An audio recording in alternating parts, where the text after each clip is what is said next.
Welcome to the Opinionated Geek podcast. I am your host, Jonathan Hanna, and this time I remembered to unmute the mic. Uh, this is going to be episode number 25, I believe. Uh, this is going to be another short one, but, I think a few people actually like the short ones instead of the long ones. But when I get on a topic that I want to talk about in depth, it will most likely be an hour one. But we get on to what I've been playing. I got into the Magic the Gathering Arena closed beta, and I believe I said that last week, but I didn't get to really play it. Let's see. What I like about it is the fact that it seems like it took a little while to figure out, but once I figured out how to actually start the game, and we'll get into that in a brief moment. But once you're actually in the game, it seems to be very easy to collect stuff. At least that's the way it seems anyway. I'm not sure if it's every week, but we're going to find out over time. But you get kind of like quests that you can do. It's like basically cast 30 black or green cards, and once you do that, you get so much money because you can play that quest. And it's got a few other things. You can like get so many wins, and then you get cards and stuff via that way. So it seems to be a if you play on a regular basis, you'll be able to get stuff fairly easy. They also have a thing where once you open up so many packs, you get a bonus thing that gives you a bunch of stuff too. So that's kind of cool. What I wasn't a fan of the actual booster packs because they don't actually give you like actual booster packs like in Magic the Gathering, where you get 12 cards or whatever the heck it is. How many cards do you get? 15. You get 15 now. So you don't get like 15. You get like I want to say it's like 7 cards. So the interesting thing is like most of the games, I'll just say the ones that I played, Gwent and Hearthstone, they have it's they're not necessarily they're not trading card games. They're collecting card games. So the idea is you collect them all. You can't trade them, but you can collect them. So again, that's right now, as far as I know, that's what you can do with Magic the Gathering. I don't think you can sell them or trade them or whatever. It is what they are. So that's, I guess, a disappointing factor, at least to me. What I also liked, I want to say it was in Hearthstone that certain cards, like common card, you automatically got 3. I think you're allowed to have in a deck. So some of the most basic common cards, you would actually get a full set, as they call it in a lot of the card games. So you get 3 automatically. I don't think it is like that with Magic, which is Magic you're allowed to have up to 4 cards in a deck. So they don't have that, so that's kind of sucky. And you look at some of the basic decks that they have pre-built, and you like go down the list, and like you might see a card that has two of them in a deck and whatnot. So for the most part, you really have to customize these decks, and naturally, it's not like Hearthstone where they give you like a pretty big chunk of cards. They get you because it's Magic the Gathering, and you can literally have so many sets already out the door. You need to actually start probably looking into possibly buying either more boosters or what you call it, buying boosters or making cards. Now I'll get into the making cards in a second, which I kind of like compared to the other trading card games, or not trading card games, collecting card games. uh, how it works with the other card games is you once you have so many of them, you're not allowed to have that many in a deck for what you know. So therefore, it's pointless to have it in your collection entirely. So they basically want you to destroy the cards, and that gives you essentially like dust and stuff. So it's one of them things where it's like, it is what it is. But I was never a fan of that because I just don't like destroying my cards. So with this, what I think they are doing, I'm not positive, but let's say you get. No, I'm not even going to mention that. This is the way I kind of wish it would work. If you're going to get a double of a common, or I guess not double, but once you have four of that card, you don't need it anymore. So therefore, you get these little blank cards. So how Magic the Gathering works, a Magic the Gathering arena works, I should say, uh, is they give you blank wild cards essentially, and they're you got your common, your uncommon, your rare, and your mythic. And what that does is allows you, instead of making a card, like you have to have so much dust and stuff within like Hearthstone. I forget what they use in Hearthstone, but essentially you need in-game some sort of in-game currency, and the only way to get the in-game currency is to destroy cards. And of course, if it's like a rare or ultra or a mythic that you need to destroy a lot of cards in order to get that. With Magic, when you open up booster packs, you can get these cards just randomly in the booster packs, and then also when you open up so many packs, that little bonus thing gives you a whole bunch of those cards too. So the kind of cool thing is like I already got quite a bit. Like I think I got like 32 commons and uh like 16 uncommons, like two or three mythics, and like maybe five or six rares. I forget how much I have. So you have a pretty good amount of to work with compared to, well, for example, if you actually open booster packs in the real world, you might get a mythic every once in a blue moon, and now I actually have the opportunity to I already have some, but now I can get more just by drawing those blank cards and getting those blank cards from the bonus from opening up so many packs. But obviously, I haven't used any of those cards yet, but it's kind of cool that you can actually just, they're already there. You don't have to like build up anything. It's like, do you have a mythic wild card? Then use it and get a card that you do want.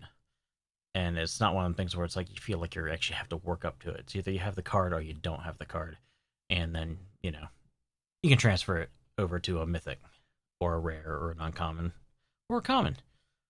But so that's probably where it's going to really be nice for the common section, because the commons are fairly, getting those wild cards are pretty easy to get when it's common. So then you can actually start building your 4 card deck, your full set decks. Because usually when with having to draw mana and having to have a 60 card deck, you probably are going to need 4 in most cases for those cards that you need out right away. So it's pretty nifty. I kind of like it, but I do feel like, due to the fact that how it works with the boosters and not getting a full 15 card booster pack, I feel like you're kind of getting screwed. But with how much you can actually get gold, it should be fairly easy to get cards. But it is definitely still beta. I played my second game and I actually had to bail out and have the guy win. I'm not even sure if I had a possibility to win, but there was a part of me, it's like I could get this. But then all of a sudden there was a glitch, and basically it wouldn't allow me to attack. It wouldn't allow me to touch my characters at all. So basically, even when he attacked, I couldn't even block. And the only thing what was the thing that I could do? I could do one thing, but I forget what it was. But it was just getting so bad that I wanted to do one thing, just one thing, and I couldn't even do that. So I just said screw it, and I bailed out and lost. So it's definitely still in beta. This is actually the first time I've actually come across a serious bug in a game that allows me to not play the dang thing since like Anarchy Online. So when people complain about bugs, I'm just like, bugs can be annoying, but very rarely do I find bugs that really mess you up, and this was one of those times. But overall, I actually kind of really do like what I'm seeing from Arena, but we'll have to see if they, change their attitude and start getting more uh, in your face when it comes to making money. It does feel like you can easily lose a lot more money if you allow it, just due to the fact that with Hearthstone, when it first came out, it had the one set, and then next year, I think, I could be wrong, they did another set, and you get so many cards in those sets, and it wasn't that bad. Magic the Gathering Arena starts off with like 6 expansions, so right off the bat, I'm drowning because I haven't played in so long. The only thing that I know now is Dominaria. Well, now they got all of the Dominaria plus like 5 expansions back, which that's even a no when it comes to standard format. So this is obviously going to have a different format. It's going to be its own little thing, I guess, because they definitely don't have standard. Okay, yeah. Now here's where where you're going to possibly lose a lot of money. I said it was kind of hard to figure out how to play the game, like start it up. Basically, they have all these options, different modes that you can play, and there's only one way to play for free. So it took me forever to figure out which one is the one I play for free, because I'm like, there's no way that they're going to try to make this game a pay to play. Like literally every time you want to play a game, you have to put in-game currency. I'm like, there's no way. I'm missing something. So it took me a little while, but I went through every single game mode and I finally found one that you actually could play, and that's where you actually can earn your gold and stuff. And I believe it is the gold that actually is used for the other options. Again, I haven't played it much to actually do a definitive yes, this is what you need and all that stuff. But it seems to be cool. Some of them are timed, so if you spend the money to get into this tournament or whatever, then you actually can get in under a certain time. But if you can't, then I guess you're not eligible to play that tournament.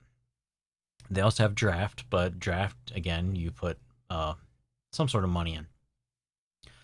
I need to look into that more and see how much draft actually costs, because I want to kind of figure out how it's played. Do you get to keep your cards that you draw and make your deck, or do you not? Because if you don't and you still got to pay, that might be a bad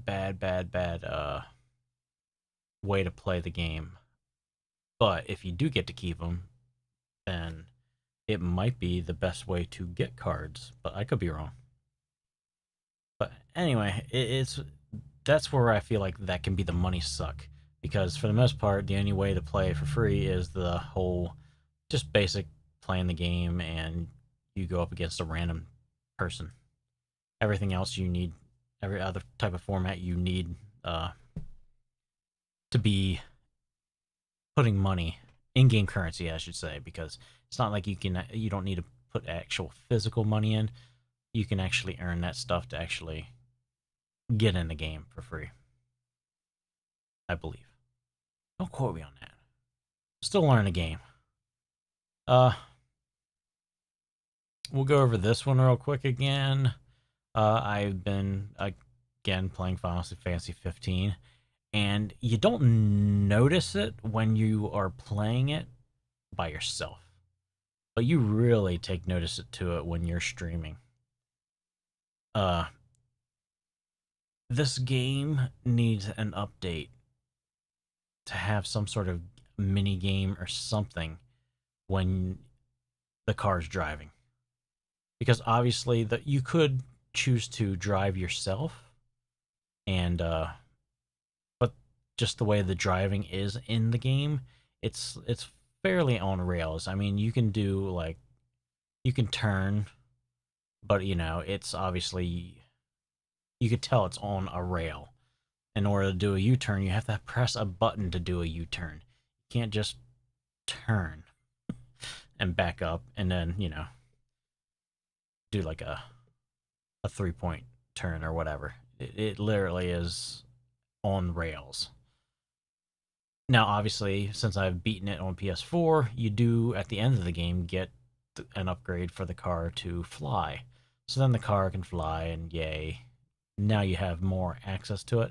But when it's actually when it's not open world, that's the wrong terminology. When the car is on rails, it's pretty much pointless for you to drive. You might as well let Ignis drive. So basically, it's a really slow form of getting to places in the game. I kind of wish that no matter what, they basically had an option to quick travel anywhere you've already been. Now, I need to look into that a little bit more and figure out if there's a way to do it. But intuitively, there isn't, because the intuitively to me is I go to the car, I get in the car, it brings up the menu. I'm like, well, where do I want to go? Do I want to go to a parking spot? Do I want to go to a location, or do I want to do a quest? So I go do my quest thing, and it like says it's going to take 6 minutes. Every once in a blue moon, there will be a quick travel option, and I will take that. It costs more money to do that, but it's worth it for the time. Because literally, some of these drives, it's like, this will be a 6-minute drive. So you're literally sitting in a car doing nothing. Very rarely does anybody speak in the car. So I'm like, it would be kind of really cool to have like a little mini game, even if it's like something as stupid as Punch Buggy or whatever the heck that's called. Just something that can entertain you while you're just sitting in the car doing nothing. The controller, you could set it down. Ugh. But that's the real killer. And it's like, I'm like, maybe RPGs, maybe they aren't meant to stream. Maybe you need to play your Dooms and your Fortnites and your PUBGs, and because there's always kind of something going on. Now, PUBG and Fortnite, not necessarily. You can force yourself to have action, where Final Fantasy 15, literally when you're in the car, you're in the car. You can't do anything. But with PUBG and Fortnite and stuff, it's like if you want action, you can go find action, or you can play strategic and stuff like that. So, and that's why Fortnite and PUBG got so popular, especially when it comes to streaming. Not necessarily because it's a fun game. I mean, they can be fun, but it's the fact that there is downtime, and when you have downtime, then you can actually talk to your followers. and I think that's why these games are so popular to stream. Uh, like Rainbow Six Siege, it's so it's the action is very intense when it comes to Rainbow Six Siege because again, 1 to 2 shots and you're down most likely, and the game's over for you. And then of course you're trying to get inside buildings and whatnot. So it it, it doesn't play to as much into having a conversation with your followers. When you're playing like a game like Rainbow Six Siege, you have to be always paying attention. So that's where I guess the two differ. But Final Fantasy 15, they need to do something with the driving because it's so boring, and I'm probably noticing this more because it's my second playthrough. But that driving is horrendous, horrendous. So, but we're going to continue to stream the game and enjoy it because I didn't. I was so close to platinuming it on PS4 before my PS4 died, but I didn't get there. So I'm hoping to get all the trophies this time, or I guess achievements when it comes to Steam. And because yeah, the only ones I was missing was I was missing the turtle battle. I was missing my fishing, and I was missing a dungeon, and that was it. But now I also got all this other DLC. I mentioned this last podcast, so I'm going to shut up about that. I guess we'll move on to news. Like I said, this is going to be a quick podcast. Uh, did I not do that? I did not do that. Whoops. Let's fix this real quick before we move on to news. Uh, all right. That is pretty smooth, actually. Yeah, I actually did that on the fly. Not too bad. Not too bad. Okay, Monster Hunter for PC is finally coming out. The date, release date to be, uh, it's sometime in August. And like a moron, I I got a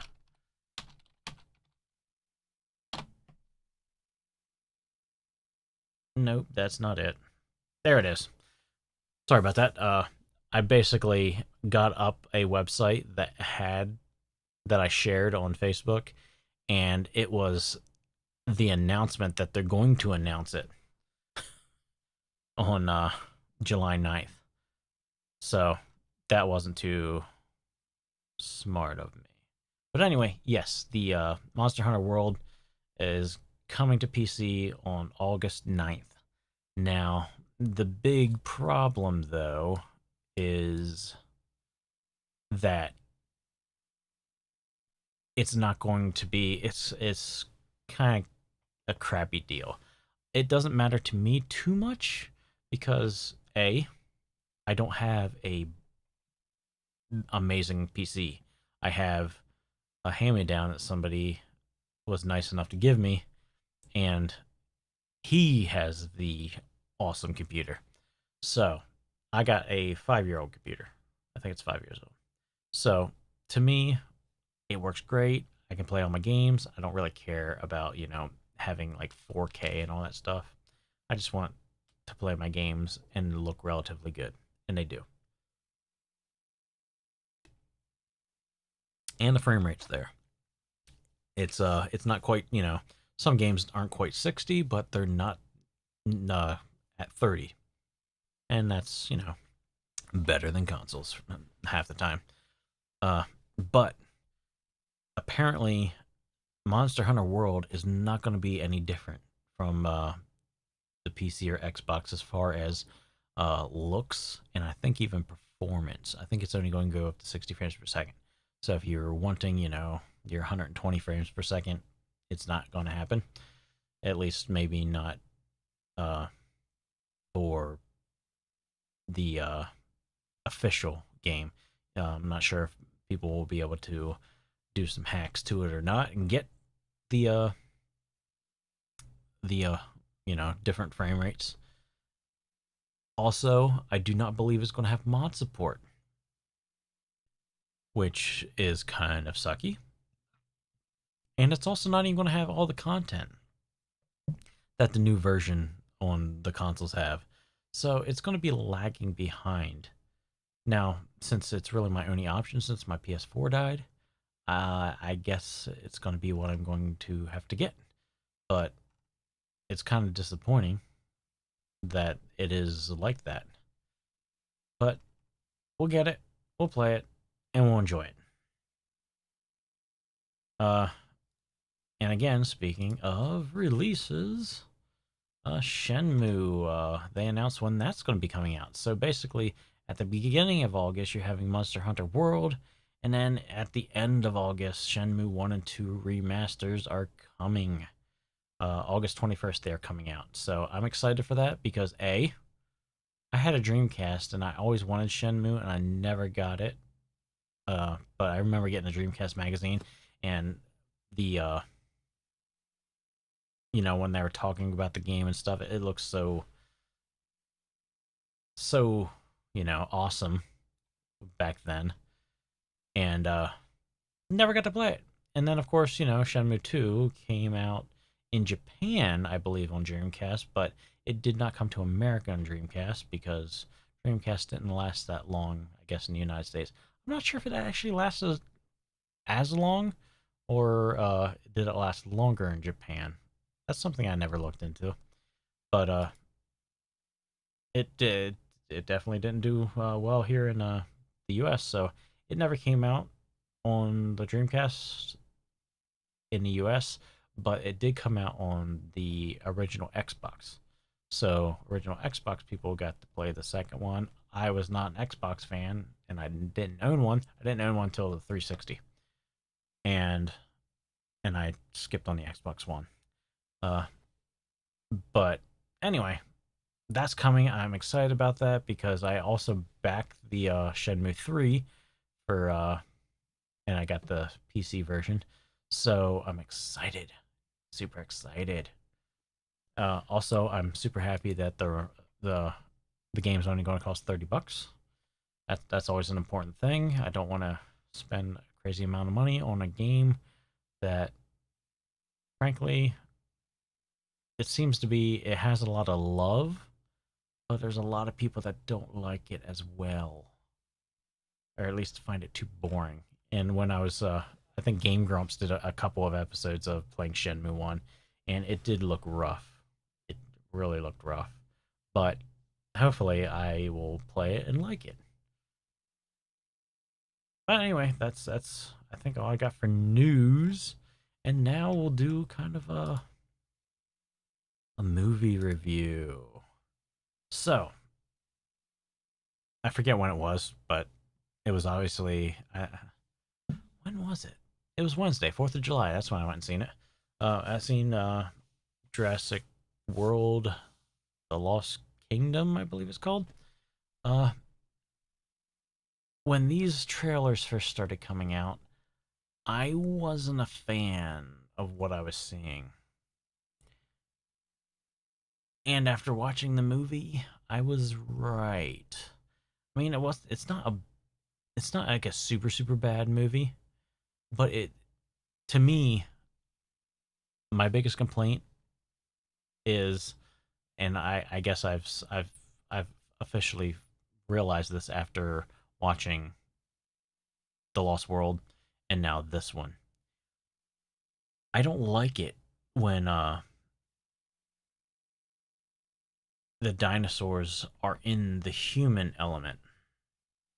I like it when the humans are in the dinosaurs element. So to me, I've always thought the Jurassic Park island that's their world, aka the dinosaurs.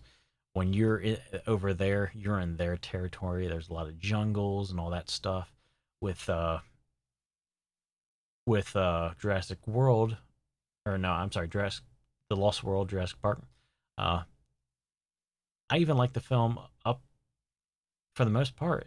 I only started to not like it when they went to the I forget where they landed, but we'll say just the United States. I didn't like it when they went to the United States. I thought it was kind of, King Kong hokey-ish type stuff.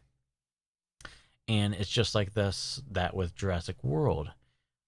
But the problem is with Jurassic World was, I would say, you had 1/4 of the movie was on the island. The the second quarter was on a boat, and then the rest of the film was on mainland in basically a rich dude's house that was like so big that it could actually hold a whole bunch of dinosaurs and stuff. So that's where I had a flaw with the movie. I again, when they were on the island, awesome, I liked it. When they were not on the island, I didn't like it. They definitely kept the stress level up, and this is the first time I've felt like, I know a lot of people have referenced that Jurassic Park franchise is essentially a monster film, but I feel like this was the first time that I really felt that the they were really pushing for that. This is a monster film, uh, instead of just this is a dinosaur film that happens to feel like a monster film. So I hope that made sense. But overall, it was an all right film. I Bryce looks great, although I'm every time I see her in a film or a show, it almost looks like uh they just barely put enough makeup on so you can not see the freckles, but you can kind of tell that there's freckles there. And I'm a big freckle guy, so it's a little annoying when they're it feels like they're kind of covering them up. Uh, Chris Pratt, he does what he does. To be honest with you, I want to say he was less funny and more serious throughout this whole thing, from what I remember of the film. Uh, but overall, I did like the fact that they did show some more dinosaurs that you didn't get to see in the other films, at least that I recall. Jurassic Park 3 is the one that I just ignore most of the time because I wasn't a fan of it. There, but I can't remember if there was any ankylosauruses or not. But like they have that in the movie. They also revealed that one of the scenes of the Brachiosaurus on the island, that was the same Brachiosaurus that dang it, Grant and Ellie and the other kid, I don't know, they're annoying. Uh, those kids and Grant were up in the tree. Apparently, that was the same Brachiosaurus. So, eh, they do callbacks, I guess, but the problem is you had to actually write an article saying that, hey, remember that Brachiosaurus? Remember that? Yeah, that's the same one. You wouldn't have probably noticed it. It's like, but he he stood on his two front paws, or he got up on his back legs. Couldn't you tell that was the same one? It's like, no, because I just figured that was a trait that they probably all do if they were a real thing. But you know, I don't know. But overall, it's definitely one of those ones where you can sit and watch. But I like Solo way better than I like this one, and this one's almost it's going to probably make $1 billion compared to Solo, which ugh, didn't do very good at all. So there's a couple movies I still need to see that are out right now. I just haven't got around to seeing them. Uh, Hopefully soon though. Uh, yeah, Ant-Man and uh the Wasp, and then I should go see Incredible 2, even though I was never an Incredibles fan. I, I stopped like really watching Pixar movies right around Monsters Inc. When I went and seen that, I'm like, you're losing me here. I did watch Brave. I like Brave, but Brave could have been better. Brave was one of them things where they had an awesome overall theme and atmosphere, and instead of making it an epic tale, it was very not epic. It was very self-contained, very small location. Uh, I wish they would have kind of done like a Momoa or whatever the heck that Hawaiian uh, one was, where that they actually went places where the Brave didn't do that much. It just went to a couple locations, uh, the witch's hut, the uh, busted down castle, their castle, and the stone circle. I think those are the only locations in the whole film. Even How to Train a Dragon felt more epic in scale than Brave did. But I have a weakness for Scottish accents and good Scottish music. So naturally, for the most part, I do like the movie though. Uh, but anyway, I think that's what we're gonna call it right now. We're at 39 minutes. A couple minutes there, I was doing the whole, hey, we're going to be streaming thing. So I think this will be a good time to stop. And I'm probably going to do some talk about uh, camping and backpacking next week. It's going to be a little off brand, but I probably am. Just to warn you. So maybe not listen to this podcast or watch it if you don't care about that stuff. Uh anyway, I think we'll call that a night. Anyway, thanks for watching. See y'all later. Bye.